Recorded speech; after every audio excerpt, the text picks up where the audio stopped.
Israel की सेना ने वेस्ट बैंक में बड़े ऑपरेशन को अंजाम दिया है। इजरायल की सेना ने जेनिन शहर में एक मस्जिद पर हमला किया। खबर है कि हमास के आतंकवादी इस मस्जिद में छिपे हुए थे और मस्जिद में बने बंकर में छिपे आतंकवादी इजरायल पर हमले की प्लानिंग कर रहे थे। आईडीएफ ने इस हमले का वीडियो भी जारी किया और हमले में बड़े नुकसान का दावा किया गया है। मस्जिद के बंकर में आतंकियों के छिपे होने का दावा इजरायल की तरफ से किया गया। आईडीएफ ने हमले का एक वीडियो भी जारी किया है। बताया यह गया कि ये आतंकवादी यहां पर बड़े हमले की प्लानिंग कर रहे थे, लेकिन यहां पर इन्हें नेस्तनाबूद कर दिया गया है। वेस्ट बैंक में आईडीएफ की तरफ से यह बड़ा अटैक किया गया। मस्जिद में छिपे आतंकवादियों पर यह अटैक किया गया। तस्वीरें भी जारी की गई है। मस्जिद के बंकर में दरअसल आतंकवादियों के छिपे होने की जानकारी साझा की गई है। दो तस्वीरें आपको दिखा रहे हैं किस तरीके से मस्जिद पर यह अटैक हुआ है। मस्जिद पर हुए हमले के बाद वहां अफरा-तफरी मच गई और इस हमले में मस्जिद को भी बड़ा नुकसान पहुंचा। दावा किया गया कि इस मस्जिद में आतंकी छिपे हुए थे, जिस पर इजरायल की तरफ से हमला किया गया। इस हमले में 2 डॉक्टरों की मौत की खबर भी सामने आ रही है। हमले के बाद वहां पर तबाही की तस्वीरें दिखाई दे रही हैं, लेकिन बड़ी जानकारी ये कि इस जगह पर आतंकी छिपे हुए थे और यही वजह रही कि यहां अटैक किया गया।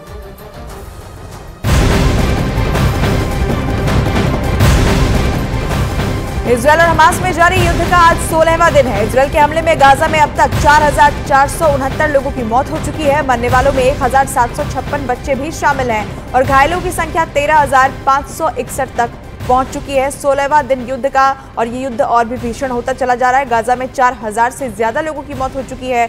1,000 से ज्यादा बच्चे भी इन मरने वालों में शामिल हैं।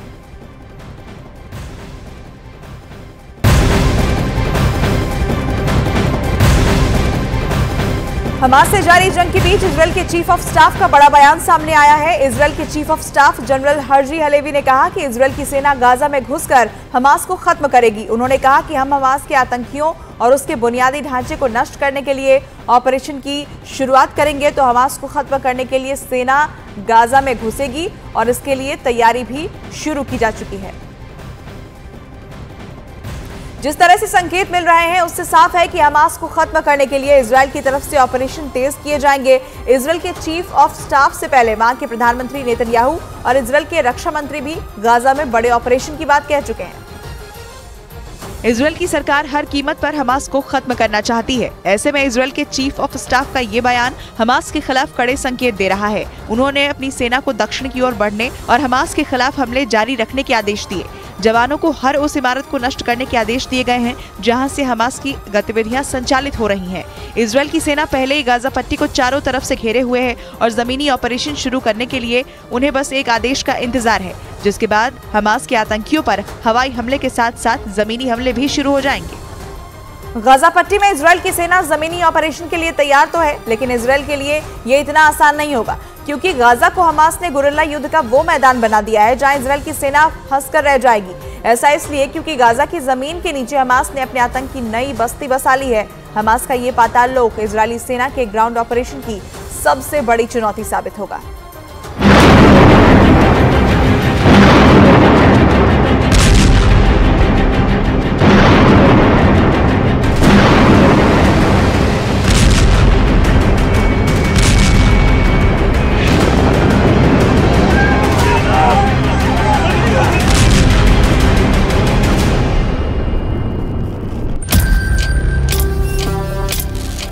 करीब 45 किलोमीटर लंबे और 6 से 10 किलोमीटर चौड़े गाजा पट्टी में करीब 25 लाख लोग रहते हैं।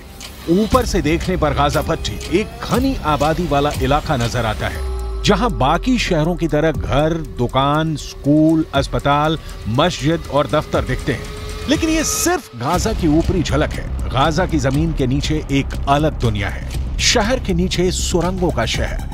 ये है हमास का पाताल लोक।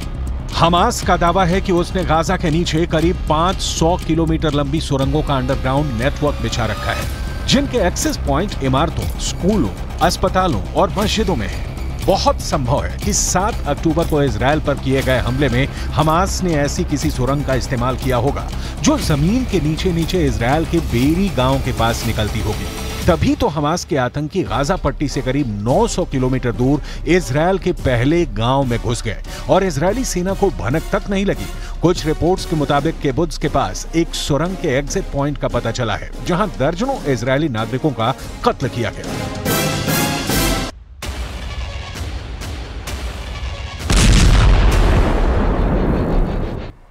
साल 2007 में गाजा पट्टी पर नियंत्रण लेने के बाद से हमास ने शहर के अंदर और गाजा इजरायल सीमा पर भी सुरंगों का नेटवर्क बढ़ाने की शुरुआत कर दी थी। इसकी खबर जब इजरायल को लगी तब साल 2021 में आईडीएफ ने गाजा की सुरंगों को तबाह करने का ऑपरेशन चलाया।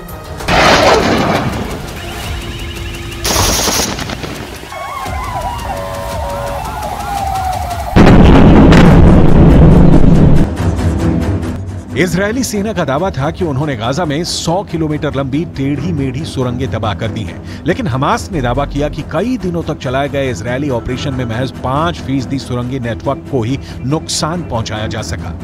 हमास की सुरंगें इजरायल डिफेंस फोर्स के लिए उस भूल भुलैया की तरह हैं, जिसमें घुसने के बाद उनका निकलना मुश्किल हो जाएगा और इसका फायदा उठाकर हमास के आतंकी इजरायली सेना को बड़ा नुकसान पहुंचा सकते हैं। हमास ने गाजा पट्टी में सुरंगों का ऐसा नेटवर्क बनाया है जिसका इस्तेमाल हमास के लड़ाके इजरायल सेना की नजरों से बचकर अपने मिशन को अंजाम देने के लिए करते हैं। जमीन के ऊपर हमास के लड़ाके हर वक्त इजरायल की नजरों के सामने होते हैं। ऐसे में इजरायल जब चाहे तब उन्हें निशाना बना सकता है, लेकिन जमीन के नीचे सुरंगों में घुसने के बाद उनके बारे में पता लगाना काफी मुश्किल हो जाता है।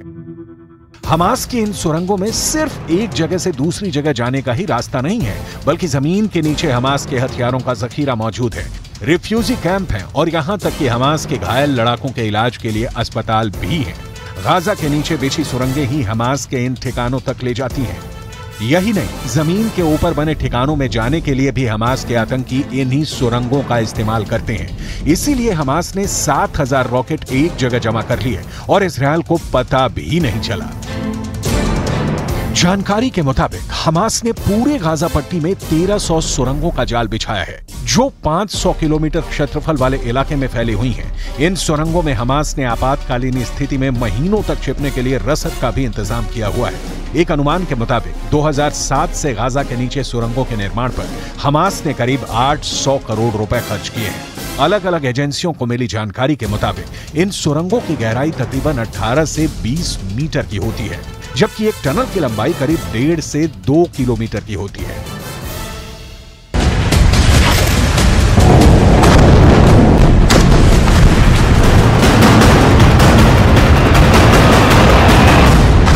सूत्रों का कहना है कि इनमें सबसे ज्यादा सुरंगें गाजा सिटी की जमीन के नीचे बनी हुई हैं। इनमें से बहुत सी सुरंगें तो एक दूसरे से सीधे तौर पर जुड़ी हुई हैं। सूत्रों के मुताबिक ये वो टनल हैं जिनमें रहकर हमास के आतंकी न सिर्फ इजरायल पर आतंकी हमले कर रहे हैं, बल्कि बीते कई सालों से इन टनल के माध्यम से लगातार युद्ध भी कर रहे हैं।